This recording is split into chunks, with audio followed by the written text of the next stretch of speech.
ದೆಹಲಿ ವಿಧಾನಸಭೆ ಚುನಾವಣೆಗೆ ಸಂಬಂಧಿಸಿದಂತೆ ನಾವು ನಿಮಗೆ ಮಾಹಿತಿಯನ್ನ ಕೊಡ್ತಾ ಇದ್ವಿ. ಒಂದ್ ಕಡೆಯಲ್ಲಿ ಏರಿಳಿತ ಆಗ್ತಾ ಇದೆ, ಮತ್ತೊಂದು ಅಪ್ಡೇಟ್ ಕೂಡ ಸಿಗ್ತಾ ಇದೆ. ಈ ನಡುವೆ ಮಾಜಿ ಸಿಎಂ ಅರವಿಂದ್ ಕೇಜ್ರಿವಾಲ್ಗೆ ಮತ್ತೆ ಹಿನ್ನಡೆಯಾಗಿದೆ ಎನ್ನುವಂಥದ್ದು ಗೊತ್ತಾಗ್ತಾ ಇದೆ. 225 ಮತಗಳಿಂದ ಅರವಿಂದ್ ಕೇಜ್ರಿವಾಲ್ ಅವರಿಗೆ ಮಾಜಿ ಮುಖ್ಯಮಂತ್ರಿ ಹಿನ್ನಡೆಯಾಗಿದೆ. ದೆಹಲಿಯಲ್ಲಿ ಆಪ್ ಘಟಾನುಘಟಿ ನಾಯಕರಿಗೆ ಶಾಕ್ ಎದುರಾಗ್ತಾ ಇರುವಂಥದ್ದು. ಮುನ್ನಡೆಯನ್ನ ಕಾಯ್ದುಕೊಂಡಿದ್ರು ಅರವಿಂದ್ ಕೇಜ್ರಿವಾಲ್ ಅವರು. ಈಗ ಮತ್ತೊಂದು ಸುತ್ತಿನ ಮತ ಎಣಿಕೆ ಕಾರ್ಯದಲ್ಲಿ ಅರವಿಂದ್ ಕೇಜ್ರಿವಾಲ್ ಅವರಿಗೆ ಹಿನ್ನಡೆ ಆಗ್ತಾ ಇದೆ ಎನ್ನುವಂಥದ್ದು ಗೊತ್ತಾಗ್ತಾ ಇದೆ. ದೆಹಲಿಯಲ್ಲಿ ಹಾವು ಏಣಿ ಆಟ ಜೋರಾಗಿ ನಡೀತಾ ಇದೆ.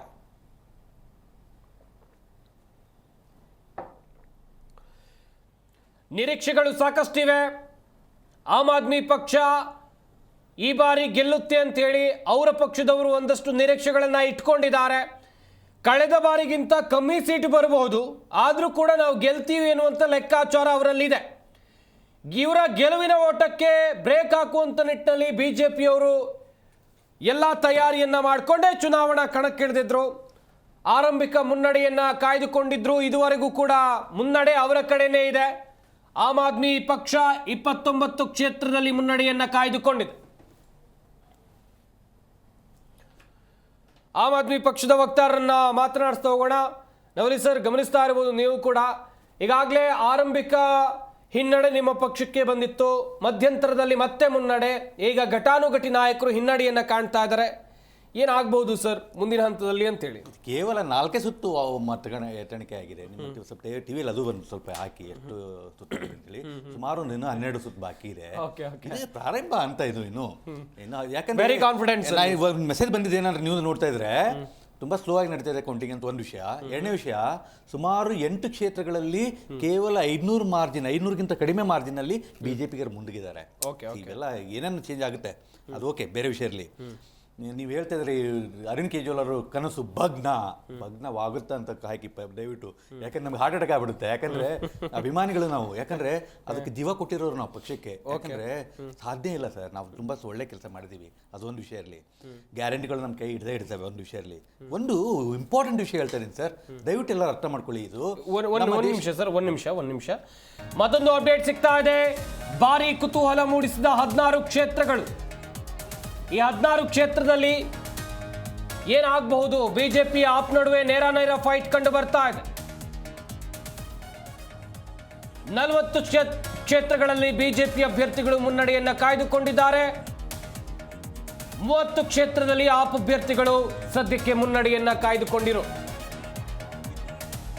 ನವಲಿ ಸರ್, ಆಗ್ಲೇ ಹೇಳ್ತಾ ಇದ್ರಿ, ಕಂಟಿನ್ಯೂ ಮಾಡಿ ಸರ್. ತುಂಬಾ ಇಂಪಾರ್ಟೆಂಟ್ ವಿಷಯ ಹೇಳ್ತೀನಿ ನಿಮಗೆ. ನೋಡಿ, ಎಲ್ಲ ಇದು ಬೇಕಾದ್ರೆ ಸತ್ಯಾಸತ್ಯತೆ ದಯವಿಟ್ಟು ಬಿಜೆಪಿ ಎಲ್ಲರೂ ಅರ್ಥ ಮಾಡ್ಕೊಳ್ಳಿ. ಇದು ನಮ್ಮ ದೇಶದ ಇತಿಹಾಸದಲ್ಲಿ ಇವತ್ತಿನ ಪರಿಸ್ಥಿತಿಯಲ್ಲಿ ಯಾವುದಾದ್ರೂ ರಾಜ್ಯದಲ್ಲಿ 24 ಗಂಟೆಗಳ ಕಾಲ ನಿರಂತರ ಪವರ್ ಸಪ್ಲೈ ಇದೆ ಅಂದ್ರೆ ಅದು ಡೆಲ್ಲಿಯಲ್ಲಿ ಮಾತ್ರ. ಇದು ಬರಿಟ್ಕೊಳ್ಳಿ ಸರ್. ಇದು ಅಲ್ಲೇ ಅಂದ್ರೆ ಈ ಪವರ್ ಇದರಲ್ಲಿ ಸೆಕ್ಟ್ರಲ್ಲಿ ಏನು ದಾಖಲೆ ಮಾಡಿದೀವಿ ಅಂತಂದ್ರೆ 24 ಗಂಟೆಗಳ ಕಾಲ ಡೆಲ್ಲಿಯಲ್ಲಿ ಮಾಡ್ತಿದ್ರೆ ಒಂದು ಮ್ಯಾಜಿಕ್ ಆಗಿದೆ ಇಲ್ಲಿ ಪಂಜಾಬಲ್ಲಿ. ಏನ್ ಗೊತ್ತಾ ಪಂಜಾಬಲ್ಲಿ ಆಗಿರೋದು? ನಮ್ಮ ಪ್ರಾಣಿಗಳಾದಂಥ ನರೇಂದ್ರ ಮೋದಿ ಅವರು ನಮ್ಮ ಸರ್ಕಾರಿ ಸಂಸ್ಥೆಗಳನ್ನ ಬೇರೆಯವರಿಗೆ ಮಾರ್ತಾ ಇದ್ದಾರೆ. ಆದ್ರೆ ಪಂಜಾಬಲ್ಲಿ ಒಂದು ಪ್ರೈವೇಟ್ ಕಂಪ್ನಿನ, ಪವರ್ ಕಂಪ್ನಿನ ಖರೀದಿ ಮಾಡಿಬಿಟ್ಟು ಅದನ್ನ ಕಡಿಮೆ ಸಬ್ಸಿಡಿಯಲ್ಲಿ ಜನರಿಗೆ ಕೊಡ್ತಾ ಇದೀವಿ ನಾವು. ಇದು ಸಾಧನೆ ಸರ್, ಇದು ಮಾಡ್ಬೇಕಾಗಿರೋದು. ದೇಶದಲ್ಲಿ ರಾಜಕೀಯ ಇತಿಹಾಸದಲ್ಲಿ ಈ ತರ ಒಂದು ವ್ಯವಸ್ಥೆ ನಡೆದಿಲ್ಲ. ಇದು ನಮ್ಮ ಆಮ್ ಪಕ್ಷ ಮಾಡಿದೆ ಸರ್. 24 ಗಂಟೆಗಳ ಕಾಲ ನಿರಂತರವಾಗಿ ಪವರ್ ಕೊಡೋದಂದ್ರೆ ದೊಡ್ಡ ಚಾಲೆಂಜು. ಅದೇನಂದ್ರೆ ಇವತ್ತಿನ ನಮ್ಮ ಕಾಲದಲ್ಲಿ ಪವರ್ ಮಾಫಿಯಾ ಯಾವ ತರ ಇದೆ ಅಂತ ಗೊತ್ತಿದೆ ನಿಮಗೆ. ಇದೇ ಅದಾನಿ ಅವರು ಮಹಾರಾಷ್ಟ್ರ ಜೊತೆ ಯಾವ ತರ ಡೀಲ್ ಮಾಡಿದ್ದಾರೆ ಗೊತ್ತಿರಬೇಕು ನಿಮ್ಗೆಲ್ಲ ಗೊತ್ತಿದೆ. ರಾಜಸ್ಥಾನದಲ್ಲಿ ಏನಾಗಿದೆ, ಯಾವ ರೇಟಲ್ಲಿ ತಗೊಳ್ತಾ ಇದ್ರೆ, ಏನು 7 ರೂಪಾಯಿ ತಗೊಳ್ತಾ ಇರೋದನ್ನ 14 ರೂಪಾಯಿಗೆ ಬಿಲ್ಲಿಂಗ್ ಮಾಡ್ತಾ ಇದ್ದಾರೆ ಗೊತ್ತಾ ನಿಮ್ಗೆ? ಇದು ಪವರ್ ಸಪ್ಲೈ ಕಲ್ಲಿದ್ದಲ್ಲಿ 2 ರೂಪಾಯಿ ಕಲ್ಲಿದ್ದಿಂದ ತಗೊಂಡ್ರೆ ಇಲ್ಲಿ 7 ರೂಪಾಯಿ ಅಗ್ರಿಮೆಂಟ್ ಮಾಡ್ಕೊಳ್ತಾರೆ. ಅಂದ್ರೆ ದೊಡ್ಡ ಷಡ್ಯಂತ್ರ ಮಾಡಿ ಅದಾನಿ ಗ್ರೂಪಿಗೆ ಲಾಭ ಮಾಡಿದ್ದಾರೆ, ಅದು ಬೇರೆ ಚರ್ಚೆ.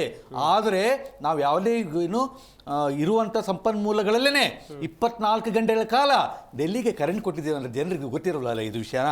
ಆಮೇಲೆ ಇನ್ನೊಂದು ವಿಷಯ ಹೇಳ್ತೀನಿ. ಮೊನ್ನೆ ಒಂದು ರೀಲ್ ನೋಡ್ತಾ ಇದ್ದೆ, ನರೇಂದ್ರ ಮೋದಿ ಹೇಳ್ತಿದ್ರು ಅಂದ್ರೆ 2014 ಎಲೆಕ್ಷನ್ ಟೈಮಲ್ಲಿ ಐಸಾ ಕರೆಗ ನಾ ಈ ತರ ಮಾಡ್ತೀನಿ ಅಂದ್ರೆ ಅಮೇರಿಕನ್ಸರು ಇಂಡಿಯಾಗೆ ಬಂದ್ಬಿಟ್ಟು ವಿಸಾಗೆ ಕ್ಯೂ ನಿಲ್ಬೇಕಂತೆ. ಕ್ಯೂ ನಿಲ್ಲೋ ತರ ಮಾಡ್ತಾರೆ. ಇತ್ತು ಏನ್ ಪರಿಸ್ಥಿತಿ ಆಗ್ತದೆ, ಇಂಡಿಯನ್ಸ್ ಒಂದು ಹೊರ ಹಾಕ್ತಿದ್ದಾರೆ ಇವತ್ತು. ಅಲ್ಲ ವೀಸಾ ಅಲ್ಲಿ ಅಕ್ರಮವಾಗಿ ನೆಲೆಸಿದ್ದವರನ್ನ ನೆಲೆಸಿದ್ದಾರೆ ಅಂದ್ರೆ ಅದಕ್ಕೆ ವ್ಯವಸ್ಥೆ ಮಾಡಿ ಕಳಿಸ್ಬೇಕು ನಮ್ಮವರು. ನಾವು ಬಲಿಷ್ಠರಾದ್ರೆ ವಿಶ್ವಗುರು ಅಂತ ಆಗಿದ್ರೆ ಮಾಡೋ ಶಕ್ತಿ ವಿಶ್ವಗುರು. ಈ ವಿಶ್ವಗುರು ಅಂತ ಯಾಕೆ ಹೇಳ್ಕೊಳ್ತೀರಾ? ಹಾಗಾದ್ರೆ ನಾ ಆಗ ಮಾಡ್ತೀನಿ ಅಂತ ಹೇಳ್ತೀರಾ? ಇವು 56 ಇಂಚ್ ಅಂತ ಹೇಳ್ತಿದ್ರಾ? ನಾ ಏನ್ ಹೇಳದಂದ್ರೆ ಟ್ರಂಪ್ ಜೊತೆ ಕೂತ್ಕೊಳ್ಳಿ, ಮಾತಾಡಿ, ಇವ್ರ ತಪ್ಪೇನಿದೆ, ಓಕೆ ಇವ್ರಿಗೆ ಈ ತರ ವ್ಯವಸ್ಥೆ ಮಾಡಿ, ದಯವಿಟ್ಟು ಸಹಕಾರ ಮಾಡಿ ಅಂತ ಹೇಳ್ಬಿಟ್ಟು ಅವ್ರ ಜೊತೆ ಅಗ್ರಿಮೆಂಟ್ ಮಾಡ್ಕೋಬೇಕು, ಒಪ್ಪಂದ ಮಾಡ್ಕೋಬೇಕು, ಅದಕ್ಕೆ ವ್ಯವಸ್ಥೆ ಮಾಡಬೇಕು. ಯಾಕಂದ್ರೆ ನಾನು ಬೇರೆ ದೇಶದಲ್ಲಿ ಇದ್ದವನು 18 ವರ್ಷಗಳ ಕಾಲ ಬೇರೆ ದೇಶದಲ್ಲಿ ನಂಗೆ ಗೊತ್ತಿರುತ್ತೆ. ಹೇಗಂದ್ರೆ ಅಪರಾಧಿಗಳು ಯಾವುದೋ ಒಂದು ಚಿಕ್ಕ ಪುಟ್ಟ ವಿಷಯಗಳಲ್ಲಿ ಅಪರಾಧಿಗಳಾಗಿರ್ತಾರೆ, ಅಥವಾ ಒಂದು ಯಾವುದೋ ಎಕ್ಸಾಗರೇಷನ್ ಆಗಿ, ಅಥವಾ ಒಂದು ಏನೋ ಒಂದು ಆತಂಕದಲ್ಲಿ ಕೆಲವು ನೆಲೆಸಿರ್ತಾರೆ ಕೆಲವೊಂದು ಜನ. ಅವರಿಗೆ ಒಂದು ಮೂಲ ಸೌಕರ್ಯ ಒದಗಿಸ್ಬೇಕಲ್ಲ. ಇದೇ ಬಾಂಗ್ಲಾದೇಶದಿಂದ ಬಂದಿರೋರು, ಬೇರೆ ದೇಶದಿಂದ ಬಂದವರು, ನಾವು ಕೊಡ್ತಾ ಇಲ್ವ ಇವತ್ತು ನಾಗರಿಕತೆ ಕೊಡ್ತಾ ಇಲ್ವ ಇಲ್ಲಿ ಕೆಲವೊಂದರಿಗೆ? ಆ ಥರ ಅಲ್ಲೇ ಮಾಡೋಕ್ಕಾಗೋದಿಲ್ಲ. ಅದಕ್ಕೆ ಮಾಡ್ಬೇಕಂದ್ರೆ ಗಡ್ಸ್ಬೇಕ್ರಿ, ಅದಕ್ಕೆ ಅಮೆರಿಕ ಒಂದು ವಿಚಾರ ಸರ್, ನೀವು ಕೂಡ ವಿದೇಶದಲ್ಲಿ ಇದ್ದವರು ಸರ್, ವಿದೇಶದ ಕಾನೂನು ಅದ್ರ ಬಗ್ಗೆ ಎಲ್ಲರೂ ಕೂಡ ಗೊತ್ತಿದೆ, ಎಲ್ಲದರ ವಿಚಾರವಾಗಿ ಗೊತ್ತಿದೆ ನಿಮ್ಗೆ. ವೀಸಾ ಪಾಸ್ಪೋರ್ಟ್ ಇಲ್ದವ್ರನ್ನ ಇಟ್ಕೊಂಡು ಏನು ಮಾಡೋದು ಸರ್? ಅದಕ್ಕೆ ಸರ್ ಇದೇ ತರ ಎಷ್ಟು ಜನ ಇಲ್ಲ ಇಲ್ಲಿ? ಇಲ್ಲ ಅಂದ್ರೆ ನಮ್ಮ ಇಂಡಿಯಾದಲ್ಲಿ ಇಲ್ವಾ ಸರ್? ಅದೇ ಒಂದ್ ನಿಮಿಷ, ನಮ್ಮ ಇಂಡಿಯಾದಲ್ಲಿ ಇಲ್ವಾ ಸರ್? ಇದ್ದಾಗ ಅವ್ರು ಮಾಡ್ತಿದೀವಲ್ಲ, ನಮ್ಮಲ್ಲಿರೋ ದೊಡ್ಡ ಗುಣ ಯಾಕೆ ಬೇರೆಯವ್ರಿಗೆ ಯಾಕೆ ತೋರಿಸಲಿಲ್ಲ? ನಾವೇ ಯಾಕೆ ಮಾಡ್ಬೇಕು? ನಾವು ಮಾಡ್ತಾ ಇದೀವಿ ಅಂದ್ರೆ ಬೇರೆ ಕಡೆ ಏನಂದ್ರೆ ಇನ್ನು ಮರ್ಯಾದೆಯನ್ನು ಕೊಡಬೇಕು, ಮರ್ಯಾದೆ ತೊಳೋದು ಕಲ್ಕೋಬೇಕು. ನಾವು ಇನ್ನು ದಮ್ಮಿಂದ ಮಾತಾಡಬೇಕು, ದಮ್ಮಿಂದ ಕೆಲಸ ಮಾಡಿಸ್ಕೋಬೇಕು. ಎಲ್ಲ ತರ ದಂಡಂ ದಶಗುಣಂ ಎಲ್ಲ ತರನು ಗೊತ್ತಿರ್ಬೇಕು ನಮಗೆ. ಒಂದ್ ಕೆಲಸ ಆಗ್ಬೇಕಂದ್ರೆ ಅವಾಗ್ಲೇ ವಿಶ್ವಗುರು ಆಗ್ತಾರೆ ಹೊರತು ವಿಶ್ವಗುರು ಅಂತ ಬೇರೆ ಹೇಳ್ಕೊಳ್ಳೋದ್ರಿಂದ, ಚಮಚಗಳು ಹೇಳೋದ್ರಿಂದ ಆಗೋದಿಲ್ಲ.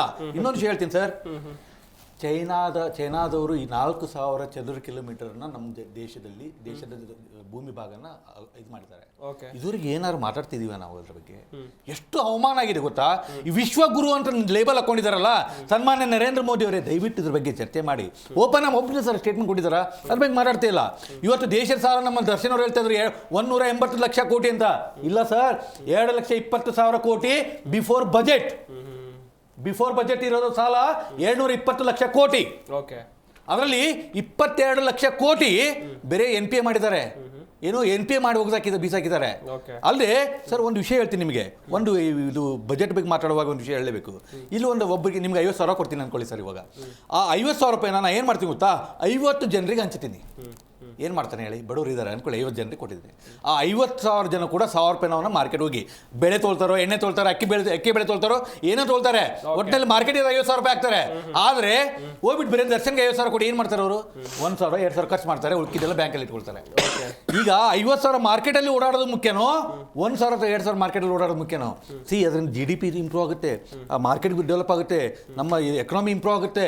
ಆಮೇಲೆ ಅಲ್ಲಿರುವಂಥ ಜನರಿಗೆ ಇರೋರಿಗೆ ಏನೋ ಉದ್ಯೋಗ ನಡೆಯುತ್ತೆ, ಅಲ್ಲಿರೋ ನೌಕರಿ ಸಿಗುತ್ತೆ, ಈ ತರ ಒಂದು ವ್ಯವಸ್ಥೆ ಇರುತ್ತೆ. ಅದಕ್ಕೆ ಹೇಳೋದು ಜನರ ತೆರಿಗೆ ಹಣನ ಜನರಿಗೆ ಮುಟ್ಟೋ ವ್ಯವಸ್ಥೆ ಮಾಡ್ಬೇಕಂತ ಹೇಳಿ. ಇನ್ನೊಂದು ವಿಷಯ ಹೇಳ್ತೀನಿ ನಾನು ನಿಮಗೆ ಸರ್, ನಿಮಗೆ ಕನಸು ಮನಸ್ಸಲ್ಲಿ ಏನಾದರೂ ನಿಮ್ಗೆ ಅನ್ಸುತ್ತಾ ಮುಸ್ಲಿಂ ಪ್ರಾಬಲ್ಯ ಇರೋ ಕ್ಷೇತ್ರಗಳಲ್ಲಿ ಬಿಜೆಪಿ ಮುನ್ನಡೆ ಸಾಧನೆ ಇದೆಯಾ?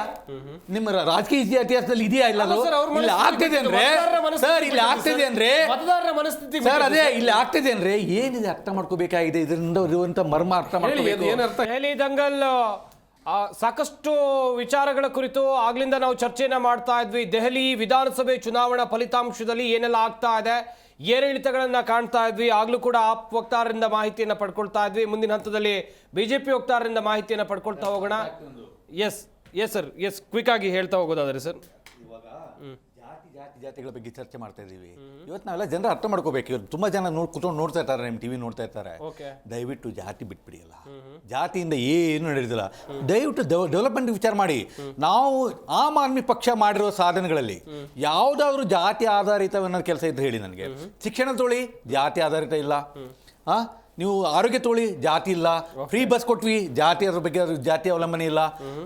ಸುಮಾರು ಇವಾಗ ನೋಡಿ, ನಾವು ಮುಸ್ಲಿಂ ಅವರಿಗೆ ಇದು ಕೊಡ್ತಾ ಇದ್ವಿ, ಯಾವುದು ಏನು ಸರ್ ಅದು ವರ್ಕ್ ದುಡ್ಡು, ಮೆಕ್ಕ ಹೋಗ್ತಾರಲ್ವಾ, ಮೆಕ್ಕ ಯಾತ್ರೆ ಕೊಡ್ತಾ ಇದ್ರು.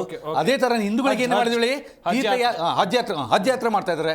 ನಮ್ಮವರಿಗೆ ನಾವು ಹಿಂದೂಗಳಿಗೆ ಏನ್ ಮಾಡಿದ್ವಿ, ತೀರ್ಥಯಾತ್ರೆ ಅಂತ ಮಾಡಿದ್ವಿ. ಅಂದ್ರೆ ಸಮಾನಾಂತರವಾಗಿ ಎಲ್ಲ ಜಾತಿಯೇತರವಾಗಿ ವರ್ಗಯೇತರವಾಗಿ ಯಾರಾದ್ರೂ ಅಭಿವೃದ್ಧಿ ಮಾಡಿದ್ರೆ ಅದು ಅರವಿಂದ್ ಕೇಜ್ರಿವಾಲ್ ಅವರು. ಅದೇ ಇವತ್ತೇನಾದ್ರು ವೆಲ್ ಬಿಜೆಪಿ ವಕ್ತಾರರಿಂದ ಮಾಹಿತಿಯನ್ನು ಪಡ್ಕೊಳ್ತಾ ಹೋಗೋಣ ಸರ್. ಸಾಕಷ್ಟು ವಿಚಾರಗಳ ಕುರಿತು ಅವ್ರು ಹೇಳ್ತಾ ಇದ್ರು. ಹಾಗೇನೆ ಮತ್ತೊಂದು ಡೀಟೇಲ್ ಸಿಗ್ತಾ ಇದೆ, ಮತ್ತೊಂದು ಅಪ್ಡೇಟ್ ಸಿಗ್ತಾ ಇದೆ. ಒಂದ್ ಕಡೆಯಲ್ಲಿ ದೆಹಲಿ ಸಿಎಂ ಆತಿಶಿ ಸ್ಫೋಟಕ ಹೇಳಿಕೆಯನ್ನು ಕೊಟ್ಟಿದ್ದಾರೆ. ಏನದು? ಆಟ ಇನ್ನೂ ಇದೆ, ನೋಡ್ತಾ ಇರಿ ಅಂತ ಹೇಳಿದ್ದಾರೆ. ಅದು ದೆಹಲಿ ಸಿಎಂ ಆತಿಶಿ, ಆಟ ಇನ್ನೂ ಇದೆ. ಆತಿಶಿಗೆ ಮ್ಯಾಜಿಕ್ ನಂಬರ್ ತಲುಪುವ ವಿಶ್ವಾಸ ಇದೆ. ದೆಹಲಿಯ ಮುಖ್ಯಮಂತ್ರಿ ಹೇಳ್ತಾ ಇರುವಂತದ್ದು, ನಾವು ಮ್ಯಾಜಿಕ್ ನಂಬರ್ ಅನ್ನ ತಲುಪ್ತೇವೆ ಅನ್ನೋದಾಗಿ ಹೇಳ್ತಾ ಇದ್ದಾರೆ ದೆಹಲಿಯ ಸಿಎಂ. ಈಗಾಗಲೇ ಮ್ಯಾಜಿಕ್ ನಂಬರ್ ಅನ್ನ ದಾಟಿದೆ ಬಿಜೆಪಿ, ಆದ್ರೂ ಕೂಡ ನಾವೇ ಮ್ಯಾಜಿಕ್ ನಂಬರ್ ಅನ್ನ ದಾಟ್ತೀವಿ ಅಂತ ಹೇಳ್ತಾ ಇದ್ದಾರೆ. ಟೈಮ್ ಇನ್ನೂ ಇದೆ, ಕಾದ್ ನೋಡಬೇಕು. ಆದ್ರೂ ಆಗಬಹುದು, ಲೆಕ್ಕಾಚಾರಗಳು ಉಲ್ಟಾ ಆಗಬಹುದು. ಶರತ್ ಹೆಗ್ಡೆ ಅವರೇ, ದೆಹಲಿ ಸಿಎಂ ಹೇಳಿಕೆ ನೋಡ್ತಾ ಇರಬಹುದು ನೀವು ಕೂಡ. ನಾವು ಮ್ಯಾಜಿಕ್ ನಂಬರ್ ಅನ್ನ ತಲುಪ್ತೀವಿ, ಈ ಹಂತದಲ್ಲೂ ವಿಶ್ವಾಸವನ್ನು ವ್ಯಕ್ತಪಡಿಸ್ತಾ ಇದ್ದಾರೆ ಅವರು. ಇನ್ನೂ ಕೌಂಟಿಂಗ್ ಪ್ರಕ್ರಿಯೆಯಲ್ಲಿ ಇದೆ. ಸರಿ ಸುಮಾರು ಇನ್ನೊಂದು 1 ಗಂಟೆಯಲ್ಲಿ ಸುಮಾರು ಈ ಯಾರು ಗೆಲ್ತಾರೆ ಯಾರು ಸೋಲ್ತಾರೆ ಅಂತೇಳಿ ಬರುತ್ತೆ. ನಿಮ್ಮ ವಾಹಿನಿಗಳಲ್ಲೂ ಬರುತ್ತೆ, ಬೇರೆ ಮಾಧ್ಯಮಗಳಲ್ಲೂ ಬರುತ್ತೆ. ಒಂದು ಎರಡನೇದಾಗಿ ಪಕ್ಷದ ಸಂಸ್ಥಾಪಕರೇ ಇವತ್ತಿನ ದಿನ ಸೋಲಿನ ಭೀತಿಯಲ್ಲಿದ್ದಾರೆ. ಹಿನ್ನಡೆ ಬರ್ತಾ ಇದೆ ಕೇಜ್ರಿವಾಲ್ ಅವರಿಗೆ. ಅವರು ಮಾಡದಂತಹ ಭ್ರಷ್ಟಾಚಾರಗಳಾಗಿರ್ಬೋದು, ಹೇಳದಂತಹ ಏನು ಭರವಸೆಗಳು ಅನುಷ್ಠಾನಗೊಳ್ಳದೇ ಇರ್ಬೋದು, ಉದಾಹರಣೆ ಆಸ್ಪತ್ರೆ ವಿಚಾರಗಳಲ್ಲಾಗಿರ್ಬೋದು, ಆಮೇಲೆ ಏನು ಶಾಲೆಗಳ ನಿರ್ಮಾಣ ಮಾಡ್ತೀವಿ ಅಂತ ಹೇಳಿದ್ದಾಗಿರ್ಬೋದು, ಯಾವುದೇ ಭರವಸೆಗಳನ್ನು ಈಡೇರಿಸಿಲ್ಲ. ಜೈಲಿನಿಂದಲೇ ಭ್ರಷ್ಟಾಚಾರಗಳನ್ನು ಮಾಡ್ಲಿಕ್ಕೆ ಹೊರಟರು. ಅದಕ್ಕಾಗಿ ಇವತ್ತಿನ ದಿವಸ ಲಿಕ್ಕರ್ ಮಾಫಿಯಾ ಆಗಿರ್ಬೋದು, ಆಮೇಲೆ ಏನು ಉಗ್ರರಿಂದ ಹಣ ತೆಗೆದುಕೊಂಡ ಒಂದಷ್ಟು ಚರ್ಚೆಗಳು ಗ್ರಾಸ ಆಗಿದೆ ಅಲ್ಲಿಯ ಪ್ರಜೆಗಳಲ್ಲಿ, ಅದಾಗಿರ್ಬೋದು. ಸಾಕಷ್ಟು ಈಗ ಏನಾಗಿದೆ, ಅವ್ರು ಹೇಳಿದ್ದೊಂದು ಮಾಡಿದ್ದು ಇನ್ನೊಂದು ಆಗಿದೆ. ಯಾಕೆಂದ್ರೆ ಅಭಿವೃದ್ಧಿ ವಿಚಾರಗಳಲ್ಲಿ ಯಾವುದೇ ಶೂನ್ಯ, ಬೇರೆ ವಿಚಾರಗಳಲ್ಲಿ ಇವರು ಸರ್ಕಾರಿ ಬಂಗಲೆಗಳು ಕಾರ್ಗಳನ್ನ ಯೂಸ್ ಮಾಡಲ್ಲ ಅಂತ ಹೇಳಿದವರು ಇವತ್ತಿನ ದಿವಸ ದುಂದು ವೆಚ್ಚಕ್ಕೆ ಅವರೇ ಕಾರಣರಾಗಿದ್ದಾರೆ. ಒಂದು ಆತ್ಮಸಾಕ್ಷಿ ಇದ್ರೆ ನಾನು ಹೇಳ್ತೀನಿ, ಶಾಲೆ ಸರಿ ಇದಾವೆಲ್ಲ ಹೇಳ್ಬಿಡಿ. ಹಳೆ ಶಾಲೆಗಳಿಗೆ ಹೊಸ ಸುಣ್ಣ ಬಳಿದಿದ್ದಾರೆ.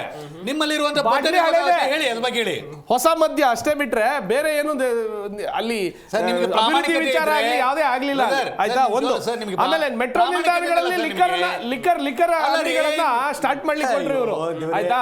ಹೀಗಾಗಿ ಮತ್ತೊಂದೇನಂದ್ರು, ಮತ್ತೊಂದು ಆಪ್ ವಕ್ತಾರರು ಹೇಳಿದ್ರು, ವಿಶ್ವಗುರು ಆಗ್ಬೇಕಂದ್ರೆ ದಂಡಂ ದಶಗುಣ ಆಗ್ಬೇಕು, ಹೊರಗಡೆ ಅಂತ ಇದ್ದಂತ ಇವ್ರನ್ನ ಕಳಿಸ್ತಾ ಇದಾರೆ. ನೋಡಿ, ಇಲ್ಲಿ ಕಾನೂನು ವ್ಯವಸ್ಥೆಗಳೇ ಬೇರೆ, ಅಲ್ಲಿ ಕಾನೂನು ವ್ಯವಸ್ಥೆಗಳೇ ಅಲ್ಲಿ ನಮ್ಮ ದೇಶದ ಕಾನೂನು ಬಾಬಾ ಸಾಹೇಬ್ ಅಂಬೇಡ್ಕರ್ ಬರೆದಂತ ಸಂವಿಧಾನ ಇರುತ್ತೆ. ಆಯ್ತಾ? ನೀವು ದಂಡಂ ದಶಗುಣ ಅಂದ್ರೆ ಯುದ್ಧ ಮಾಡ್ಲಿಕ್ಕೆ ಆಗತ್ತಾ?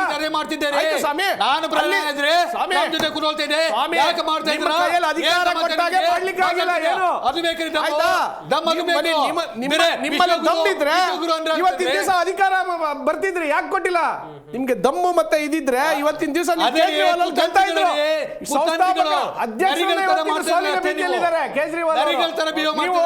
ನೀವು ನಾನಿದ್ರೆ ಮಾಡ್ತಾ ಇದ್ದೆ.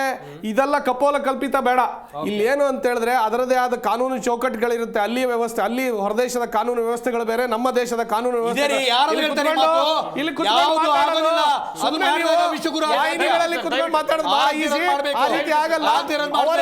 ಅವರಿಗೆ ಸೋಲಿನ ಭೀತಿ ಯಾವ ರೀತಿ ಆಗಿದೆ ಅಂತ ಹೇಳಿದ್ರೆ, ಅವರು ಮಾಡಿದ ಕರ್ಮಕಾಂಡಗಳೇ ಅವರಿಗೆ ಇವತ್ತಿನ ದಿವಸ ಸೋಲಿನ ಭೀತಿ ಕಾಣ್ತಾ ಇದೆ. ಆದ್ರಿಂದ ಅವರು ಸೋತು ಸುಣ್ಣ ಆಗ್ತಾರೆ. ಕೇಜ್ರಿವಾಲ್ ಅವರೇ ಸೋತು ಸುಣ್ಣ ಆದ್ರೆ ಇನ್ನು ಪಕ್ಷ ಇಲ್ಲ. ಹಾಗಾಗಿ ಯಾವುದೇ ಕಾರಣಕ್ಕೂ ಅವ್ರು ಗೆಲ್ಲಲ್ಲ, ಅವರ ಏನು ಹಿಂಬಾಲಕರು ಗೆಲ್ಲಲ್ಲ.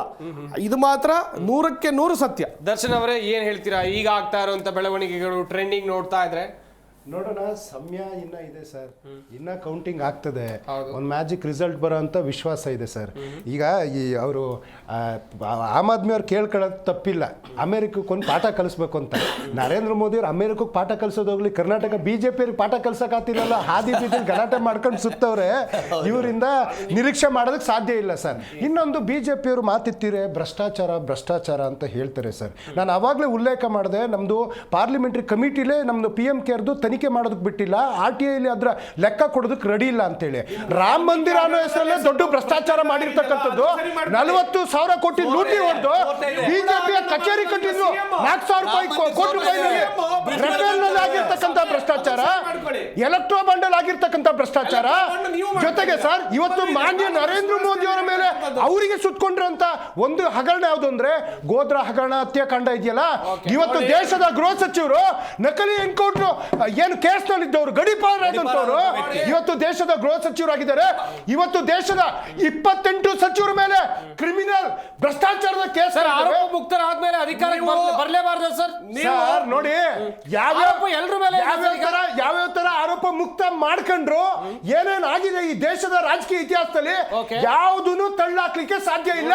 ಆಯ್ತು ಸರ್, ನಿಮಗೊಂದು ಉದಾಹರಣೆ, ನಾನು ದೆಹಲಿಗೆ ಹೋಗೋದಿಲ್ಲ, ಕರ್ನಾಟಕದಲ್ಲಿ ಮಾನ್ಯ ಕುಮಾರಸ್ವಾಮಿ ಅವರು ಕೇಂದ್ರ ಮಂತ್ರಿಗಳಲ್ವಾ, ಮಾನ್ಯ ಕೇಂದ್ರ ಮಂತ್ರಿಗಳು ಕುಮಾರಸ್ವಾಮಿ ಅವರಲ್ವಾ, ಅವರ ಮೇಲೆ ಆರೋಪ, ಅವ್ರ ಮೇಲೆ ತನಿಖೆ ಆಗಿದೆ. ಗಂಗೆ ಯಾವುದು ಗಂಗೆ ನದಿ ಪ್ರಕರಣ, ಅಪ್ಡೇಟ್ ಸಿಗ್ತಾ ಇದೆ. 7ನೇ ಸುತ್ತಿನಲ್ಲೂ ಅರವಿಂದ್ ಕೇಜ್ರಿವಾಲ್ ಅವರಿಗೆ ಹಿನ್ನಡೆಯಾಗಿದೆ ಅನ್ನುವಂಥದ್ದು ಗೊತ್ತಾಗ್ತಾ ಇದೆ. ಮತ ಎಣಿಕೆಯ 7ನೇ ಸುತ್ತು 238 ಮತಗಳಿಂದ ಅರವಿಂದ್ ಕೇಜ್ರಿವಾಲ್ ದೆಹಲಿಯ ಮಾಜಿ ಮುಖ್ಯಮಂತ್ರಿ ಹಿನ್ನಡೆಯಾಗಿದೆ. ಬಿಜೆಪಿ ಅಭ್ಯರ್ಥಿ ಪರ್ವೇಶ್ ವರ್ಮಾ ಮುನ್ನಡೆಯನ್ನ ಕಂಡುಕೊಂಡಿದ್ದಾರೆ, ಮುನ್ನಡೆಯನ್ನ ಕಾಯ್ದುಕೊಂಡಿದ್ದಾರೆ.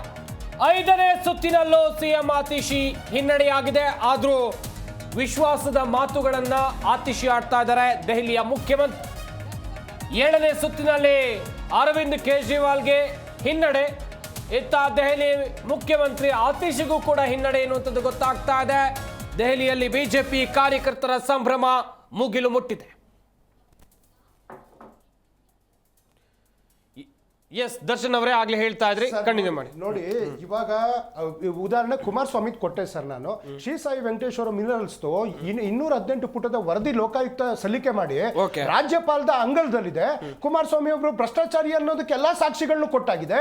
ಇವತ್ತು ಭ್ರಷ್ಟಾಚಾರ ಮುಕ್ತ ಮಾಡ್ತೀನಿ ಅಂದವರು, ಭ್ರಷ್ಟಾಚಾರದ ಆರೋಪ ಹೊತ್ತಿರ್ತಕ್ಕಂಥವ್ರು ರಾಜ್ಯಪಾಲರ ಹಿಂದ್ಗಡೆ ಬಚ್ಚಿಟ್ಕೊಂಡು ಇವತ್ತು ಅಂತವ್ರನ್ನ ಮಂತ್ರಿ ಮಾಡಿಲ್ವಾ? ಇವರಿಂದ ಯಾವ್ದು ನಿರೀಕ್ಷೆ? ನರೇಂದ್ರ ಮೋದಿ ಅವರ ಆಡುವ ಮಾತುಗಳಿಗೂ ಅವರ ಕಾರ್ಯರೂಪಕ್ಕೂ ಬಹಳ ವ್ಯತ್ಯಾಸ ಇದೆ. ನಮಗೆ ಒಂದು ಕನಸನ್ನ ಕಾಣಿಸಿದ್ರು. ಉದಾಹರಣೆ ಸರ್, ನಾವು ಮಾಮೂಲಿ ಟ್ರೈನ್ ಅಲ್ಲಿ ಓಡಾಡ್ತಿದ್ವಿ ಸರ್. ನಮ್ ಟ್ರೈನ್ ರೇಟು ಇಲ್ಲಿಂದ ಹುಬ್ಳಿಗೆ 130 ರೂಪಾಯಿ ಇತ್ತು ಸರ್. ಏನೋ ಒಂದೇ ಭಾರತ್ ಅಂತಂದ್ರು. ಒಂದೇ ಭಾರತದ ಹೆಸರಿಟ್ಟು ನೀವು ಅದಕ್ಕೆ 3000 ರೂಪಾಯಿ ಟಿಕೆಟ್ ಚಾರ್ಜ್ ಮಾಡಿದ್ರೆ ಇದ್ಯಾವ ರೀತಿ ಬಡವ್ರನ್ನ ಉದ್ಧಾರ ಮಾಡ್ದಂಗೆ? ನಾವು ಮಾಮೂಲಿ ಟ್ರೈನ್ ಅಲ್ಲೇ ಓಡಾಡ್ತಿದ್ವಿ ಸರ್. ನಮಗೆ ಹೇಳಿರ್ ನಿಮಗೆ ಬುಲೆಟ್ ಟ್ರೈನ್ ಬಿಡ್ತೀವಿ ಅಂತ. ಇವಾಗ ಬೋಗಿ ಆಪ್ಷನ್ ಇನ್ನು ಓಪನ್ ಇದೆ ಸರ್. ನೀವು ನಾರ್ಮಲ್ ಟ್ರೈನ್ ಅಲ್ಲಿ ಹೋಗ್ಬೋದು, ಬುಲೆಟ್ ಟ್ರೈನ್ ಅಲ್ಲಿ ಹೋಗ್ಬೇಕಂತಿಲ್ಲ. ಆಯ್ತು, ಬರ್ಲಿಲ್ಲಲ್ಲ ಸರ್. ನಾವು ಬುಲೆಟ್ ಟ್ರೈನ್ ಅಲ್ಲಿ ಹೋಗಕ್ ಕಾತುರದಿಂದ ಕಾಯ್ತಾ ಇದ್ದೀನಿ 11 ವರ್ಷದಿಂದ. ಆದ್ರೆ ಬುಟ್ಟಿದ್ದು ಬೂರಿ ಭಾಷಣ, ಬುಲೆಟ್ ಟ್ರೈನ್ ಬರ್ಲಿಲ್ಲಲ್ಲ ಸರ್. ಈ ಒಂದು ವಿಚಾರಗಳು. ಸೊ ಆಮೇಲೆ ಇವತ್ತು ಡಾಲರ್ನ ಮತ್ತೆ ಹಣದ ವ್ಯತ್ಯಾಸ ಎಲ್ಲಿಗಿದೆ? ಇವತ್ತು ಬೆಲೆ ಏರಿಕೆ 14ರಲ್ಲಿ 23,000 ಚಿನ್ನದ ರೇಟು, ಇವತ್ತು 83,000. ಗೊಬ್ಬರದ rate double, steel rate double, cement rate double. ಇವತ್ತು ಏನು ಪೆಟ್ರೋಲು, ಗ್ಯಾಸು, ಡೀಸೆಲ್ ಎಲ್ಲಿಗೆ ಹೋಗ್ತಾ? ಇವತ್ತು ನಮಗೆ ಕನಸಿನ ಭಾರತವನ್ನ ಇವರು ಕೊಡ್ಲಿಲ್ಲ. ಕಡು ಬಡತನದ ಭಾರತವನ್ನ ಮಾಡ್ಲಿಕ್ಕೆ ನರೇಂದ್ರ ಮೋದಿ ಅವರು ಹೊರಟಿದ್ದಾರೆ. ನಮಗೆ ವಿಕಾಸನೂ ಬೇಡ, ನಮಗೆ ವಿಕಸಿತನೂ ಬೇಡ. ನಮಗೆ 2014ರಲ್ಲಿ ಹಿಂದಿನ ಭಾರತ ಇತ್ತಲ್ಲ, ಆ ಭಾರತ ಮರಳಿ ಬಂದ್ರೆ ಸಾಕು, ಜನ ನೆಮ್ಮದಿಯಾಗಿರ್ತಾರೆ. ಶಶಿಕಾಂತ್ ಸರ್, ಈಗಿನ ಟ್ರೆಂಡ್ ಅನ್ನ ನೋಡ್ತಾ ಹೋಗೋದಾದ್ರೆ ಎಷ್ಟೊತ್ತಿಗೆ ನಮಗೆ ಕ್ಲಿಯರ್ ಪಿಕ್ಚರ್ ಸಿಗಬಹುದು ಸರ್? ಕ್ವಿಕ್ ಆಗಿ ಹೇಳ್ತಾ ಹೋಗೋದಾದ್ರೆ ಸರ್. ಇನ್ನು 1 ಗಂಟೆಗಳ ಕಾಲ. ಓಕೆ, ಇನ್ನೊಂದು 3-4 ಸುತ್ತು ಮಾತ್ರ ಬಾಕಿ ಇದೆ. ಇನ್ನು 1 ಗಂಟೆಗಳ ಕಾಲದಲ್ಲಿ ನಿಮ್ಗೆ ಸ್ಪಷ್ಟವಾದ ಚಿತ್ರೀಕರಣ ಆಗುತ್ತೆ. ಆಮೇಲೆ ಇಲ್ಲಿ ಇರ್ತಕ್ಕಂಥದ್ದು ಇವಾಗೂ ಸಹಿತ ಅದೇ 1,000, 2,000, 250 ಇಷ್ಟೇ ಓಟ್ಗಳಲ್ಲಿ ಓಡಾಡ್ತಾ ಇರೋದ್ರಿಂದ ಒಂದು ಸ್ವಲ್ಪ ಏನಾದರೂ ಹೆಚ್ಚು ಕಡಿಮೆ ಆಗುವ ಚಾನ್ಸಸ್ಗಳಿದಾವೆ. ಸೊ ಆದ್ರಿಂದ ನಾವು ಇವಾಗ ಹೇಳೋದು ಇಷ್ಟೇನೆ ಸರ್. ಏನು ಅಂತಂದ್ರೆ 1 ನಿಮಿಷ ಇದೆ. ಇವಾಗ ನಮ್ಮ ಸ್ನೇಹಿತರು ಹೇಳ್ತಾ ಇದ್ರು, ಆಪ್ನವರು ಜಾತಿ ಆಧಾರಿತ ಮಾಡಿಲ್ಲ. ಆಕಸ್ಮಿಕವಾಗಿ ನೀವೇನಾದರೂ ಜಾತಿ ಆಧಾರಿತ ಮಾಡಿದ್ರೆ ಇನ್ನೂ ಗೆಲ್ತಿದ್ರೇನಪ್ಪ. ಯಾಕಂದ್ರೆ ಟ್ರೆಂಡ್ ಹಂಗಿದೆ, ಪರಿಸ್ಥಿತಿ ಹಂಗಿದೆ. ಅಲ್ಲಿರ್ತಕ್ಕಂಥ ಜಾಟ್ ಸಮುದಾಯ ಇದೆ ಅಲ್ವಾ, ಈ ಸದ್ಯಕ್ಕೆ ನೋಡಿ ಎಲ್ಲ ಬಿಜೆಪಿಗೆ ಹೋಯ್ತು. ನೀವು ಸ್ವಲ್ಪ ಜಾತಿ ಆಧಾರಿತ ಮಾಡಿ ಅವ್ರಿಗೆ ಸ್ವಲ್ಪ ಏನಾದ್ರೂ ಆಸೆ ಆಮಿಷಗಳನ್ನ ಒಡ್ಡಿದ್ರೆ ಅವರು ಆಗ್ತಾ ಇದ್ರೇನೋ ಗೊತ್ತಿಲ್ಲ ನಮಗೆ. ಆಮೇಲೆ ಇನ್ನೊಂದು ಹೇಳ್ತಾ ಇದ್ದೀನಿ, ನಾವು ಬಿಜೆಪಿಯವರ ಮೇಲೆ ಅವರು ಆರೋಪ ಮಾಡ್ತಾರಲ್ವಾ, ಈಗ ಈ ಆಪ್ ಇದನ್ನ ಸೋಲ್ಸೋದಕ್ಕೆ ಕಾರಣ ಆಪ್ ಶಾಸಕರೇ. 8 ಜನ ಶಾಸಕರು ಅದು ನೆಕ್ ಮೂವ್ಮೆಂಟ್ ಅಲ್ಲಿ ಯಾಕೆ ಪಕ್ಷವನ್ನು ಬಿಟ್ಟೋದ್ರು? ಇದೇನಾ ನಿಮ್ಮ ಬದ್ಧತೆ? ಇದೇನಾ ನಿಮ್ಮ ನಿಷ್ಠೆ ಅಲ್ವಾ? ಆಪ್ ಅನ್ನೋದು ನಾವು ಏನ್ ಹೇಳ್ತೀವಿ, ಅತ್ಯಂತ ವಿದ್ಯಾವಂತರ ಕಾವಡರ್ ಬೇಸು ಹಾಗೆ ಹೀಗೆ ಅಂತ ಹೇಳ್ಬಿಟ್ಟು ನಾವು ಇವ್ರು ಹೇಳ್ತಾನೆ ಬಂದಿದಾರಲ್ವಾ. ಅಷ್ಟು ಅದ್ಭುತವಾದ ಎಜುಕೇಟೆಡ್ ಆಗಿರ್ತಕ್ಕಂಥವ್ರು ಇದ್ರೆ ಅಲ್ಲಿರ್ತಕ್ಕಂಥವ್ರು ಕೊನೆಯ ಕ್ಷಣದಲ್ಲಿ 8 ಜನ ಶಾಸಕರು ಯಾಕೆ ಬಿಜೆಪಿಗೆ ಹೋಗ್ಬೇಕಾಗಿತ್ತು? ಅದು ಸಹಿತ ಇವರ ಸೋಲಿಗೆ ಕಾರಣ ಆಗಿದೆ ಅಲ್ವಾ. ಸೊ ಮೊಟ್ಟ ಮೊದಲನೇದಾಗಿ ನಾವು ಯಾವುದೇ ಇರಲಿ, ಸೋತಿರೋರು ಅಥವಾ ಹಿನ್ನಡೆಯನ್ನು ಅನುಭವಿಸಿದವರು ಮೊದಲು ಮಾಡಬೇಕಾಗಿರೋದು ಆತ್ಮಾವಲೋಕನ. ಖಂಡಿತ. ಯಾವಕ್ಕೋಸ್ಕರ ಈಗ ಈ ಪರಿಸ್ಥಿತಿ ಏನಾದರೂ ಬಂದಿದ್ರೆ ಕೇಜ್ರಿವಾಲ್ ಅವರಿಗೆ ಮೊದಲನೇದಾಗಿ ಓವರ್ ಕಾನ್ಫಿಡೆನ್ಸು, ಕಾಂಗ್ರೆಸ್ನಿಂದ ದೂರ ಆಗಿರ್ತಕ್ಕಂಥದ್ದು, ಎರಡನೇದು ಅಲ್ಲಿರ್ತಕ್ಕಂಥವ್ರು ಏನು ಅವರ ಶಾಸಕರಿದ್ರಲ್ಲ ಅವರನ್ನ ಹಿಡಿದಿಟ್ಕೊಳ್ಳೋಕೆ ಆಗದೆ ಇರತಕ್ಕಂಥದ್ದು, ಆಮೇಲೆ ಒಂದಿಷ್ಟು ಅವ್ರ ಪಾಲಿಟಿಕ್ಸ್ನ ಅರ್ಥ ಮಾಡ್ಕೊಳ್ಳದೆ ಇರತಕ್ಕಂಥದ್ದು, BJP ಪಾಲಿಟಿಕ್ಸ್ ಇದೆಯಲ್ವಾ ಅದನ್ನ ಅರ್ಥ ಮಾಡ್ಕೊಂಡು ಅದು ಕೌಂಟರ್ ಕೊಡದೆ ಆಗಿರತಕ್ಕಂಥದ್ದು, ಇವುಗಳಿಂದಾಗಿ ನಮಗೆ ಅಥವಾ ಆಪ್ ಪಾರ್ಟಿಗೆ ಈ ಸದ್ಯಕ್ಕೆ ಹಿನ್ನಡೆ ಆಗಿದೆ. Well sir, well well well. Navali sir, ಕೊನೆಯದಾಗಿ ಏನು ಹೇಳ್ತೀರಾ ಸರ್, ಚುಟುಕಾಗಿ ಹೇಳ್ತಾ ಹೋಗೋದಾದ್ರೆ? ಇದು ಸಮಯ ಇದೆ, ನಾವು ಗೆಲ್ತೀವಿ ಒಂದು ವಿಷಯದಲ್ಲಿ. ಆಮೇಲೆ ಅರವಿಂದ್ ಕೇಜ್ರಿವಾಲ್ ಅವರು ಪ್ರಾಮಾಣಿಕರಿದ್ದಾರೆ. ಆಮ್ ಆದ್ಮಿ ಪಕ್ಷ ಪ್ರಾಮಾಣಿಕವಾಗಿ ಡೆಲ್ಲಿ ಜನರ ಸೇವೆ ಮಾಡಿದೆ. ಇದೇನೆಂದರೆ ಧರ್ಮ ಅಧರ್ಮ, ಸತ್ಯದ ನಡುವಿನ ಹೋರಾಟ ಇದೆ. ಓಕೆ, ಇದನ್ನು ನಾವು ಏನೇ ರಿಸಲ್ಟ್ ಬಂದರೂ ಕೂಡ ಅದನ್ನು ತುಂಬ ಸ್ಪೋರ್ಟಿವ್ ತೋಳ್ತೀವಿ. ಸೋತ್ರೆ ಪರಾಮರ್ಶೆ ಮಾಡಿಕೊಂಡು ಮುಂದಿನ ದಿನಗಳಲ್ಲಿ ಡೆಲ್ಲಿ ಜನರಿಗೆ ಏನು ಸೇವೆ ಮಾಡಬೇಕು ಆ ಥರ ಮಾಡ್ತೇವೆ. ಅದೇ ಥರ ದೇಶಾದ್ಯಂತ ನಮ್ಮ ಪಕ್ಷ ಸಂಘಟನೆ ಮಾಡ್ತೇವೆ. ಅಲ್ಲೇ ಏನಾಗಿಲ್ಲ, ನಾವು ಬೇರೆ ಸೋಲೋ ಅಂಚಿನಲ್ಲಿ ಇದ್ದೀವಿ ಅಂತ ಹೇಳ್ಬೋದು ಬಿಟ್ರೆ ಆದ್ರೆ ನಾವು ಸೋತಿಲ್ಲ, ಸತ್ತಿಲ್ಲ. ದಯವಿಟ್ಟು ನಾವು ಅರ್ಥ ಮಾಡ್ಕೊಳ್ಳಿ. ಆಮ್ ಆದ್ಮಿ ಪಕ್ಷ ಒಂದು ಸಿದ್ಧಾಂತದ ಮೇಲೆ ನಿಂತಿರುವಂಥ ಪಕ್ಷ. ಆ ಭ್ರಷ್ಟಾಚಾರ ನಿರ್ಮೂಲನೆ ಇರ್ಬೋದು, ನಮ್ಮ ಮೂಲಭೂತ ಸೌಕರ್ಯ ಕೊಡೋದಿರ್ಬೋದು, ಅಥವಾ ಏನು ಅಂದರೆ ಪ್ರಾಮಾಣಿಕ ಒಂದು ಗವರ್ನೆನ್ಸ್ ನೀಡೋದು, ಆಮೇಲೆ ಜನರಿಗೆ ಹತ್ತಿರವಾಗಿರುವಂಥ ಸರ್ಕಾರ ನೀಡುವಂಥ ಒಂದು ವ್ಯವಸ್ಥೆ ಏನಿದೆಯಲ್ಲ ಅದು ಮಾಡೇ ಮಾಡ್ತೀವಿ ಮುಂದಿನ ದಿನಗಳಲ್ಲಿ. ಇದು ಏನು ನಮಗೆ ಅನಿಸುತ್ತೆ, ನಮಗಿನ್ನೂ ಆಶಾಭಾವನೆ ಇದೆ ಗೆಲ್ಲಬಹುದು ಅಂತ ಹೇಳ್ಬಿಟ್ಟು. ಯಾಕಂದರೆ ಈ ಕುತಂತ್ರ ಷಡ್ಯಂತ್ರ ತುಂಬ ದಿವಸ ನಡೆಯೋದಿಲ್ಲ. ಯಾಕಂದರೆ ನಾವು ತುಂಬ ಹೀನಾಯವಾಗಿ ಸೋಲ್ತಾನೆ ಇಲ್ಲ, ಅಂದರೆ ತುಂಬ ಭರ್ಜರಿಯಾಗಿ ಗೆಲ್ತಾನೆ ಇಲ್ಲ ಇಲ್ಲಿ. ಅಂದರೆ ತುಂಬ ನೆಕ್ ಫೈಟ್ ಇದೆ. ಅಂದರೆ ಅರ್ಥ ಏನಂದರೆ ಜನರಿಗೆ ಒಂದು ಕನ್ಫ್ಯೂಷನ್ ಸ್ಟೇಟಸಲ್ಲಿ ಇದ್ದಾರೆ ಅಂತಂದು ಈ ಒಂದು ಮನಸ್ಥಿತಿಯಲ್ಲಿ ಅರ್ಥ ಆಗುತ್ತೆ. ನೋಡೋಣ ಮುಂದಿನ ದಿನಗಳಲ್ಲಿ ಏನಾಗುತ್ತೆ. ಅಡ್ವಾನ್ಸ್ ಆಗಿ ಯಾರ್ಯಾರು ನಮಗೆ ಪಕ್ಷಕ್ಕೆ ಸಪೋರ್ಟ್ ಮಾಡಿದ್ದೀರಾ ಅವರಿಗೆಲ್ಲ ಧನ್ಯವಾದಗಳು ಹೇಳಲಿಕ್ಕೆ ಇಷ್ಟಪಡ್ತೇನೆ. ಮುಂದಿನ ದಿನಗಳಲ್ಲಿ ನಿಮಗೆ ಸೇವೆ ಮಾಡೋಕ್ಕೆ ಮತ್ತೆ ಬರ್ತೇವೆ. Thank you sir. Yes, Sharath Hegde ಅವರೇ, ಕೊನೆಯದಾಗಿ ಏನು ಹೇಳ್ತೀರಾ? ಒಂದು ನಿರೀಕ್ಷೆ ಈಗಲೂ ಕೂಡ ಇದೆ, ನಂಬರ್ಸ್ಗಳೇ ಹೇಳ್ತಾ ಇವೆ. ಕೊನೆಯದಾಗಿ ಚುಟುಕಾದ ಪ್ರತಿಕ್ರಿಯೆ ನೋಡಿ. 100ಕ್ಕೆ ನಾವು ಮುಂಚೆ ಹೇಳೋದು ಒಂದೇ, 100% ನಾವು ಗೆಲ್ತೀವಿ ಒಂದು. ಆಮೇಲೆ ಈಗ ಹೇಳಿದ್ರು ನಮ್ಮ ವಿಶ್ಲೇಷಕರು ಹೇಳಿದ್ರು, ರಾಜಕೀಯ ವಿಶ್ಲೇಷಕರು, ನಮ್ಮ ಸ್ನೇಹಿತರು, ಇಲ್ಲ ನೀವು ಜಾತಿ ಆಧಾರಿತ ಮಾಡಿದ್ರೆ ಗೆದ್ಬಿಡ್ತು. ನೋಡಿ, ಜಾತಿ ಆಧಾರಿತ ನಾವೇನು ಇನ್ನೂವರೆಗೆ ಮಾಡಲ್ಲ. ಈಗ ನೋಡಿ 8 ಮುಸ್ಲಿಂ ಕ್ಷೇತ್ರಗಳು, 12 SC ಕ್ಷೇತ್ರಗಳು ಮುನ್ನಡೆ ಇದೆ ಒಂದು. ಮೂರನೇದಾಗಿ ಇವಾಗೇನು ಜಾಟ್ ಮತ್ತು ಗುಜ್ಜರ್ ಸಮುದಾಯ ಒಂದು ದೊಡ್ಡ ರೈತ ಕುಟುಂಬಗಳಿಂದ ಅಂದ್ರೆ ರೈತಾಪಿ ಕುಟುಂಬ ಅದು. ಆ ರೈತಪರ ಯೋಜನೆಗಳನ್ನು ಇವರು ಅಲ್ಲಿ ಯಾವುದೇ ಯೋಜನೆಗಳನ್ನು ತಲುಪಿಸ್ಲಿಕ್ಕೆ ಆಗಲೇ ಇಲ್ಲ, ಅಂದರೆ ತಲುಪಿಸ್ದಂಗೆ ತಡೆ ಹಿಡಿದಿದ್ರು ಅನುಷ್ಠಾನ. ಹಾಗಾಗಿ ಅವರು ಆಕ್ರೋಶಿತವಾಗಿ ಇವತ್ತಿನ ದಿವಸ BJPಗೆ ಹಾಕಿದ್ದಾರೆ. ಸಾಕಷ್ಟು ಯೋಜನೆಗಳು, ಆಯುಷ್ಮಾನ್ ಆಗಿರ್ಬೋದು ಅಥವಾ ಏನು ಕಿಸಾನ್ ಸಮ್ಮಾನ್ ಆಗಿರ್ಬೋದು, ನಂತರದಲ್ಲಿ ಸಾಕಷ್ಟು ಯೋಜನೆಗಳು, ಎಲ್ಲ ಯೋಜನೆಗಳು ಈಡೇರಿದೆ ನಮ್ದು. ನೀವು ಹೇಳ್ತಾ ಇದ್ದೀರಾ ಇದೆಯಲ್ಲ ಅಂಕಿ ಸಂಸ್ಥೆ, ಅಂಶ ಇದೆ. ಅಶ್ವಿನಿ ಸೂಚ್ಯಂಕದಲ್ಲಿ ಯಾಕೆ ಭಾರತ ಎಲ್ಲ ದೇಶಗಳಿದೆ ಸ್ವಾಮಿ. ನೀವು ಹಳೇದಲ್ಲ, ಭಾರತ ಕಾಗಕ್ಕ ಗುಬ್ಬಕ್ಕೆ ಕತೆ ಹೇಳ್ತಾ ಇದ್ದಾರೆ ಇನ್ನೂವರೆಗೂ. ಕಾಗಕ್ಕ ಗುಬ್ಬಕ್ಕೆ ಕತೆ ಹೇಳೋದು ಬಿಡಿ, ಇನ್ನಾದರೂ ಹಳೇದು ಕತೆ ಹೇಳೋದು ಬಿಡಿ. ಎಸ್ ದರ್ಶನ್ ಅವರೇ, ಚಿಕ್ಕ ಪ್ರತಿಕ್ರಿಯೆ. ಏನಿಲ್ಲ, ನಾವಂತೂ ಅಲ್ಲಿ ವಾಪಸ್ ಹೇಳ್ಬೇಕಾಗ್ತದೆ. ಸೊ ಈ ಗ್ರೌಂಡಲ್ಲಿ ಕರೆಂಟ್ ವರ್ಕ್ ಆಗಬೇಕು ಇವಾಗ ಅಷ್ಟೇ. ನಮ್ಮ ಕಾರ್ಯಕರ್ತರು ಇದ್ದಾರೆ, ಕಾಂಗ್ರೆಸ್ ಖಂಡಿತವಾಗ್ಲೂ ಇದೆ. ಹಾಗಂತೇಳಿ BJP ಇವತ್ತು ಡೆಲ್ಲಿನ ನೋಡಿ ನಮ್ಮ ಕಾಂಗ್ರೆಸ್ ಬಗ್ಗೆ ನೋಡಿದ್ರೆ ದಕ್ಷಿಣದ ರಾಜ್ಯಗಳಲ್ಲಿ ಅವ್ರ ಅಕೌಂಟನ್ನೇ ಓಪನ್ ಮಾಡೋದಕ್ಕಾಗಿಲ್ಲ. ಇವತ್ತು ನಾವೊಂದು ಹ್ಯಾಟ್ರಿಕ್ ಗೆಲುವನ್ನು ಸಾಧಿಸಿದ್ವಿ. ಆಮೇಲೆ ಅರವಿಂದ್ ಕೇಜ್ರಿವಾಲ್ ಆ ಒಂದು ಅಲೆ ಬಂದಿತ್ತು. ಸೊ ಖಂಡಿತವಾಗ್ಲೂ ಮುಂದಿನ ಚುನಾವಣೆಗಳಲ್ಲಿ ಖಂಡಿತ ಕಾಂಗ್ರೆಸ್ ಅಧಿಕಾರಕ್ಕೆ ದೆಹಲಿ ಗದ್ದುಗೆಯನ್ನು ನಾವು ಹಿಡಿತೀವಿ ಸರ್. ವೆಲ್ ಸರ್, ಗಮನಿಸ್ತಾ ಇರ್ಬೋದು ವೀಕ್ಷಕರೇ, ಏನೆಲ್ಲ ಆಗ್ತಿದೆ ದೆಹಲಿ ವಿಧಾನಸಭೆ ಚುನಾವಣೆ ಫಲಿತಾಂಶದಲ್ಲಿ ಅಂತೇಳಿ ಸಾಕಷ್ಟು ಮಾಹಿತಿಯನ್ನ ಕೊಟ್ಟಂತ ಕಾಂಗ್ರೆಸ್ ವಕ್ತಾರರಾಗಿರುವಂಥ ದರ್ಶನ್ ಅವರು, ಹಾಗೆಯೇ ರಾಜಕೀಯ ವಿಶ್ಲೇಷಕರಾಗಿರುವಂಥ ಶಶಿಕಾಂತ್ ಯಡಹಳ್ಳಿ ಅವರು, ಆಪ್ ವಕ್ತಾರರಾಗಿರುವಂಥ ರುದ್ರಯ್ಯ ನವಲಿ ಅವರು, ಹಾಗೆಯೇ BJP ವಕ್ತಾರರಾಗಿರುವಂಥ ಶರತ್ ಹೆಗ್ಡೆ ಅವರು, ಎಲ್ಲರಿಗೂ ಕೂಡ ಧನ್ಯವಾದಗಳು. ಇಷ್ಟೊತ್ತು ನಮ್ಮ ಜೊತೆಯಲ್ಲಿ ಭಾಗಿಯಾಗಿ ಸಾಕಷ್ಟು ಮಾಹಿತಿಯನ್ನು ಕೊಟ್ಟಿದ್ದಕ್ಕಾಗಿ. ನಂಬರ್ಸ್ಗಳು ಏರಿಳಿತವಾಗ್ತಾ ಇದೆ, ಜನರು ಕೂಡ ಕಾತರದಿಂದ ಕಾಯ್ತಾ ಇದ್ದಾರೆ ದೆಹಲಿಯಲ್ಲಿ ಯಾರು ಆಡಳಿತಕ್ಕೆ ಬರಬಹುದು ಅಂತೇಳಿ. ದೆಹಲಿ ವಿಧಾನಸಭೆ ಚುನಾವಣೆಯ ಫಲಿತಾಂಶದ ಕುರಿತಂತೆ ಮುಂದಿನ ಹಂತದಲ್ಲಿ ಸಾಕಷ್ಟು ಮಾಹಿತಿಯನ್ನ ಕೊಡ್ತಾ ಹೋಗ್ತೀವಿ. ನೋಡಿದ್ರಿ ವೀಕ್ಷಕರೇ ಯಾವ ರೀತಿಯಾಗಿ ಚುನಾವಣೆ ಫಲಿತಾಂಶಗಳಾಗ್ತಾ ಇವೆ ಅಂತೇಳಿ. ಇದಾಗಿತ್ತು ಇವತ್ತಿನ ಸುದ್ದಿ. ನೋಡ್ತಾ ಇರಿ ಜೀ ಕನ್ನಡ ನ್ಯೂಸ್, ಸತ್ಯವೇ ಸುದ್ದಿಯ ಜೀವಾಳ.